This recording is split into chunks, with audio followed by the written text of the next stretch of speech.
Hi all, I have a very interesting and complex game to show you today. It was Paul Keres, who's known as the Crown Prince of chess, an uncrowned king of the game, someone who many people feel had the ability to become world champion at some point. And he was white against the legend Bobby Fischer, Robert James Fischer. He kicked off with e4. This is in the Curacao Candidates Tournament of 1962, where each player had to play each other multiple times. I think actually 4 times in this tournament. It's quite grueling candidates tournament. We see Fischer playing c5, the Sicilian defense. And on the second move, for those interested, there's a lot of moves which are quite popular. Knight f3 is the top one. c3 is actually the second most popular. Knight c3 the third. d3, and the reason I'm showing you this, b3, f4, because Keres' move is actually knight e2. So if you want a surprise move against the Sicilian, knight e2. A little passive for the knight, you might think. It's blocking the bishop, but of course the bishop can fianchetto later, so not a big problem. d6, and we see g3. Logical to put the bishop on g2 now. Bishop g2, we have a closed Sicilian. Bishop g7. So white's square strategy is generally on the light squares here. You see white is controlling light squares and black is controlling dark squares. And this becomes a recurrent theme, strategic theme of the game. White castles, knight c6. c3, and with this it's as if white wants to play d4. So it seems very, very logical white's play. Black clamps down against d4, but it weakens, this move weakens d5 a little bit. d3, knight ge7, and usually you'd think with knight ge7, castles and f5, but note, with the knight here, white is also able to play f4, f5 as a potentially dangerous plan. In this position, white actually plays a3 as though b4 to hit black's pawn structure. Maybe taking, and the b file could be useful later. Black castles for the moment, and we see b4, and Fischer reinforces his structure with b6. So being able to take as an option with the pawn. We have f4 now, so f5 is really on the cards potentially.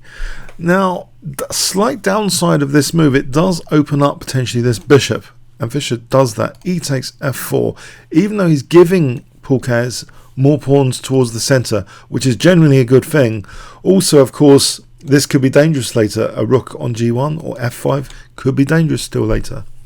But an energetic move to follow up with e takes f4, he has opened up the bishop, is d5. You might think, hold on a sec, isn't there a tactic based on this loose rook? Well, if black is greedy with c takes, a takes, and then knight takes b4, white gets in f5 here. This is really dangerous for f6, forking 2 pieces. And for example, g takes, which is ugly to play, bishop a3, there's loads of pressure on black here. And now e takes opens up the diagonal. So both bishops are on full pelt with f6, still dangerous. This position becomes very favourable for white with knight h5 on the cards. Sorry, knight h5 on the cards. You see that this is a bad expedition to win that b pawn. If we carry on like this, black is in big, big trouble. So Fischer is not greedy here. He's opened up his bishop, but it's not to win a pawn. Even though it's like put up as a temptation, the whole a3, b4 plan with the loose rook on a1. Fischer is bypassing all of that. He wants simply to undermine white's square control, particularly f5. If the pawn can be moved, often this is strategically very, very bad, and the pawn is moved here. e5. White doesn't want to allow potentially either d takes or d4 under the right circumstance, but this f5 square is given to Fischer on a plate. So a very, very interesting position. Fischer now actually plays bishop g4. He wants to give up potentially his light square bishop for a knight to increase his dark square pressure. The knight might also have been usefully coming to g3. If the routine move in this position knight f5 there. Maybe knight g3 challenges that nice knight. So Fischer is in advance getting rid of that knight. So making way for either knight f5 or f6 to be more effective. We have h3, bishop takes, queen takes. And at f6 trying to just break this bishop out. Now white plays a forcing move b5, which encourages knight a5, which is potentially useful for knight b3. Now we have knight d2, f takes, and rook takes f1 now. Check. And white relinquishes control of b3 here. The queen is guarding the pawn. This is quite a dangerous position. White actually played knight takes f1. You might think, and this is a good question, bishop takes f1, is that possible? Let me just check. Actually, that's one thing I'd like to check here. If bishop takes f1, apparently black's doing well with queen c7 here. This e-pawn's a big problem in this position. It's a very big problem. If it's moved, then white's falling to bits. So yeah, Keres takes with the knight because that affords, if queen c7, there's now provision either for bishop f4 or more aggressive bishop g5 is possible here. So white's still in the game there. He's not losing because of queen c7. So Fischer's got the upper hand though at this point. So knight takes f1 is played, but it relinquishes control of b3.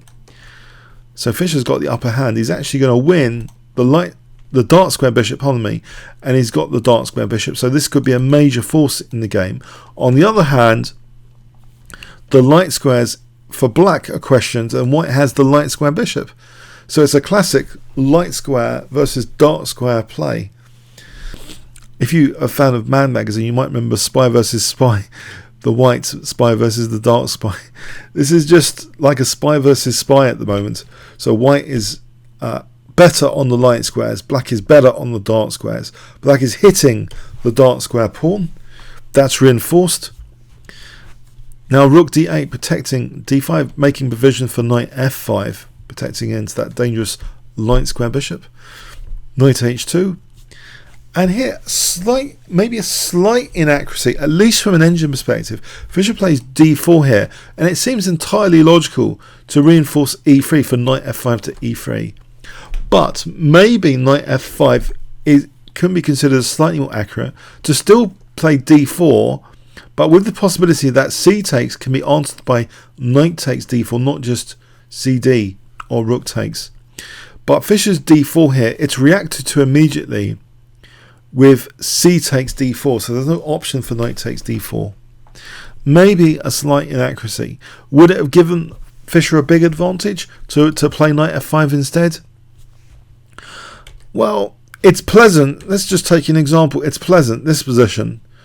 If cd4 here, knight takes, that's pleasant enough for black. But, you know, it's still a game. Okay, so d4, c takes. And you'll note it here with this pawn on a3, it's a bit nifty that queen a2 is always a resource here for that diagonal. Whilst black can't actually use this diagonal at the moment to white's king, but white can to black's king. We have knight f3 putting pressure on d4 now. Bishop h6, this diagonal though is a way to get to white's king. Queen a2 check. We have king h8, and now the queen invades to e6. This looks quite frightening. For example, white might be threatening check, and if king g8, then there's e6 for queen f7. So there's some dangerous stuff here. Queen f6 is stopped with knight d5, but a very tense position indeed. Tactically, what is going on here? Well, there's also ideas now of knight f4, so taking on d4 would seem dangerous because there's always bishop g7 as well. Or pardon me, not to allow that. Maybe just there's ideas of knight f4 in principle anyway. So here after knight d5, white didn't dare take the d pawn. I mean, there's also this diagonal. Let's have a look at the most precise refutation for those interested. Knight takes d4 here. So have a quick look. Knight takes d4. I think it just runs into queen takes queen c5. Queen c5. Yeah, it's a very, very nasty pin. and bishop takes d5. This doesn't help. Rook takes. There might be a spike check, but fundamentally this is a very, very nasty pin. That's winning for black, actually. So, okay, knight takes d4 is out of the question here completely. Let's turn it off. So white plays actually knight h2. And yeah, this marked square, this marked dark square is used. Finally, knight e3, an aggressive knight outpost.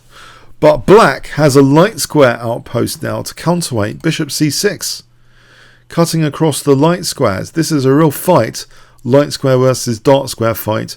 Dark square outposts versus light square outposts. White has this passed pawn though as a trump card. Black hasn't at the moment got a passed pawn. We have rook f8. We have knight f3, supported by the bishop, of course. Bishop f4. And here, yeah, there are some potential king safety issues. White does actually, in this position, venture knight takes d4, taking that pawn. So things are sharpening up. Black takes this pawn. Now, after knight f3, a very sharp, aggressive move, which Fischer must have foreseen in this position. Can you guess what black plays here? Very clever move indeed. If I give you 5 seconds to pause the video starting from now. Black to play here. What would you play with black?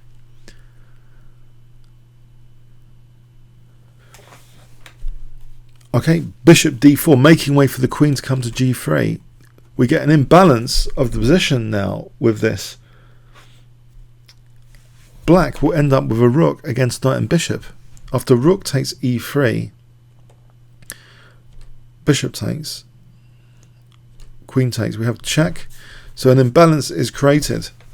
But black, after queen takes h3, has two connected passed pawns here, with the added bonus sometimes that the king might be useful as a tempo gainer, or to threaten the king as well. So a very dangerous position for white. But also, what if the bishop and knight can coordinate here? Are they going to be worth more than the rook? White also has this pawn to start pushing. It's a passed pawn as well. So white is not without his trump cards, and black is not without his. It's still unbalanced. Queen f5. If you know about Silman's theory of keeping the position in balance, it's a way of playing for a win. It's not just a symmetrical pawn structure draw, boring draw. This is a fighting game at the moment with imbalances for both sides, even though there's been some simplification. Now the pawn is pushed. d4. We have king g7. Of course the pawn cannot be pushed, interrupting the bishop here. We have king f2. But black is starting to push his pawns. h5. And now the white king gets a little adventurous here with king g3. Black is using his king to control the dark squares. A lot of dark squares with the knight and the queen here are putting these pawns at bay. They can't move any further at the moment. Check. Fischer is trying to make inroads though. Rook f4. However, queen e7 check. And now the queen comes back. So pushing the king to h6 first. You might think that's a little odd. But the king is awkward here on this diagonal potentially with that pin. We have queen f5. And now it's pinned, queen e3. Unpinned g5. Isn't black making progress though? The thing is about this position, there's a latent pin on g4. So can you see, after king g2, why isn't g4 possible? Black plays rook g4. You might think, well, hold on, isn't g4 just possible? On g4, guess what white can consider playing in this position, which makes it not as easy to push these apparently dangerous connected passed pawns. What has white got here? If I give you 5 seconds, starting from now.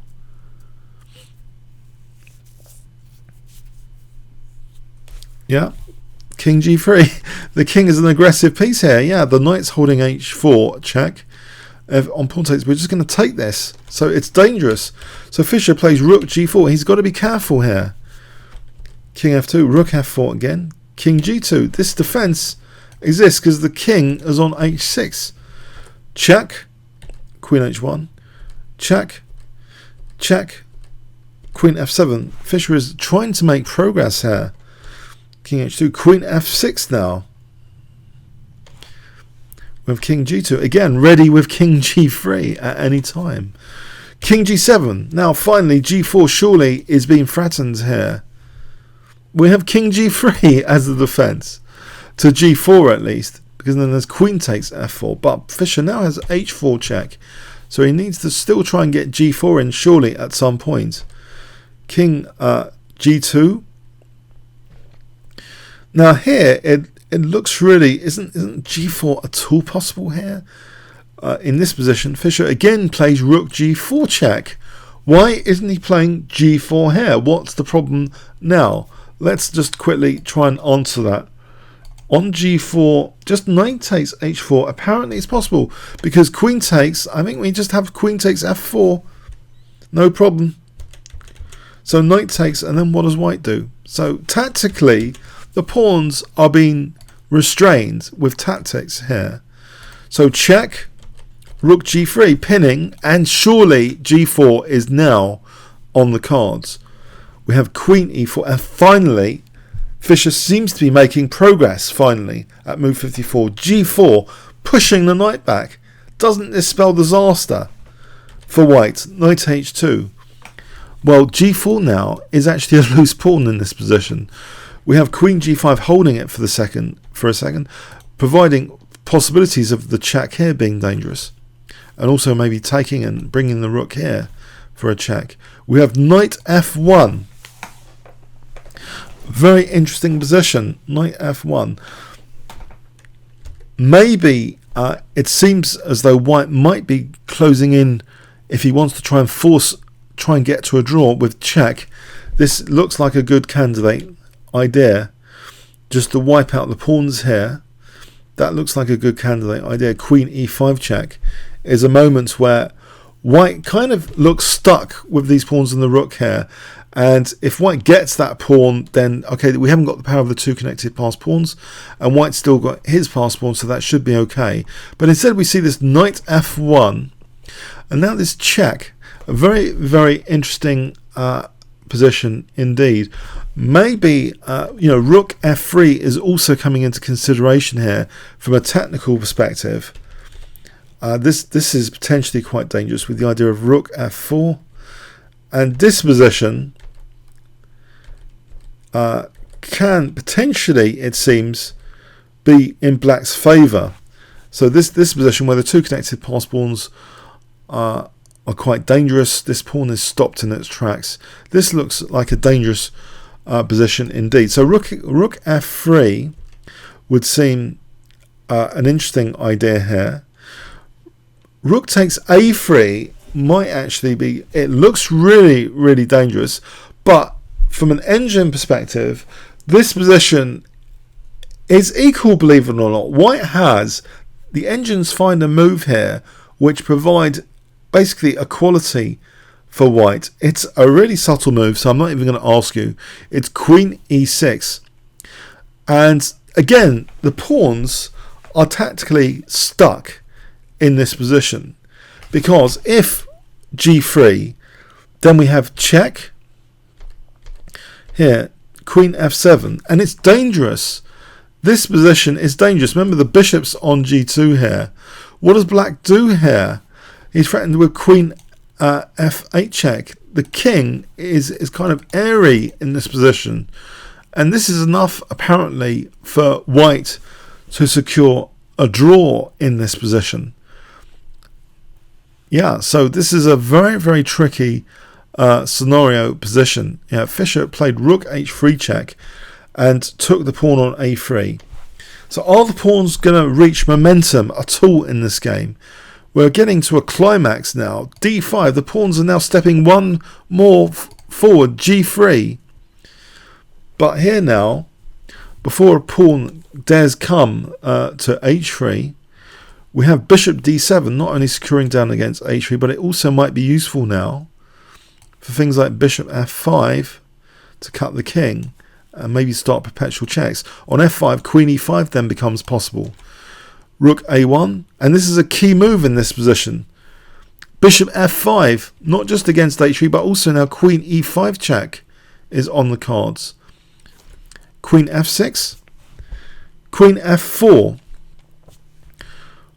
Rook e1. d6, white is using his trump card, that passed pawn there. Rook e5. Check. In this position, knight e3 is interesting to consider. If rook takes, queen takes here, this is just actually a draw by perpetual. So knight e3 would seem also plausible in this position, as well as what was played, which was check here.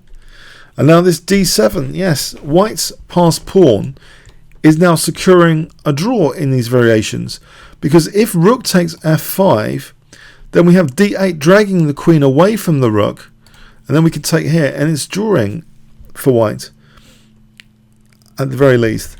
So we have, after d7, rook d5, and now king g2, keeping our blockade on these dangerous pawns. Rook takes d7 is played. After takes, check. And Fischer is winning that knight. It still seems dangerous, but that pawn goes, allowing Fischer the potential now to queen the g pawn. We have g2, but look at the king. It's exposed. We have check, check, check, queen e5. Very, very interesting position. Queen e5. Letting black queen, potentially.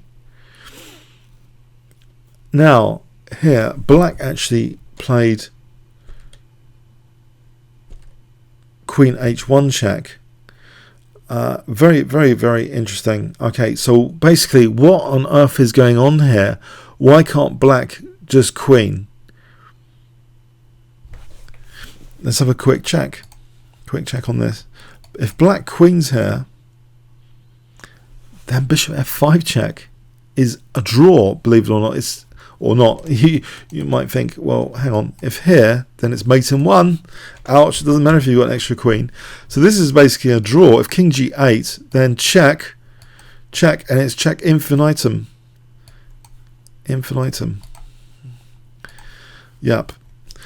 And there's still a very interesting variation coming up here. This is not the end of the story just yet. Bishop h3 was played. Let me just check. So queen h1 check. Sorry, queen h1 check. Bishop h3. Now, on 72, if queen f2 check instead, then there's a very interesting line here on king h3, and you might think, hold on, isn't it worth punting an under promotion here? So this is an alternative. This variation here is instead of Fischer's queen h1 check. So what if he had played queen f2 check? Now, this is interesting to consider actually, because if king g4, then g1 with check is winning absolutely for black. So this is dangerous. Why didn't Fischer play queen f2 check? If king g5, then again g1. If king h5, then queen f7 check. And here, queen takes d7 is winning for black. The check's unliable to run out, or black's going to end up, white's going to end up taking this, but black's going to take that with a winning, potentially winning ending. And interestingly, also, if king h3, though, this position, though, might be a saving defense. Well, it's virtually the only move here to play to avoid disaster, allowing black an under promoting knight, because then on king g4 we have this line, for example, check. This ending is basically equal. White's going to wipe out the pawns here with a draw. So yeah, Fischer tries to keep playing with queen h1 check. remarkable if he'd like seen these variations. Tries to keep playing. Queen h1 check. And here we have bishop h3. So white's going to perpetual check the black king to death here. Fischer takes on h3 to queen his pawn. He's only technically a pawn up, but white has sufficient resource just to keep the checks going. So at move 77 here, a draw. So not your plain vanilla draw, a bit more exciting than your plain vanilla draw. It seems as though Paul Keres had offered very resourceful defense to the two connected passed pawns. Ordinarily, a lesser mortal would have cracked, I believe, under the pressure exerted by Fischer's rook and the two connected passed pawns. But Keres, with his king, was actively, tactically, kind of virtually blockading these pawns at all points. All points it didn't seem that favourable. There didn't seem to be a clear breakthrough with the two connected passed pawns. So amazing defensive resources shown and resilience from Paul Keres in this game to secure a draw here. It seemed that he was under great pressure, but what an amazingly resourceful game from the crown prince of chess against the legend of Fischer, who really tried hard with the black pieces like he usually does. This is back in 1962. His frequency of draws compared to other players was much lower back then. He was always trying really hard for the win. So a 77 move, grueling game, showing great resourcefulness from both sides, really. Okay, I hope you got something from that. Comments or questions on YouTube. Thanks very much.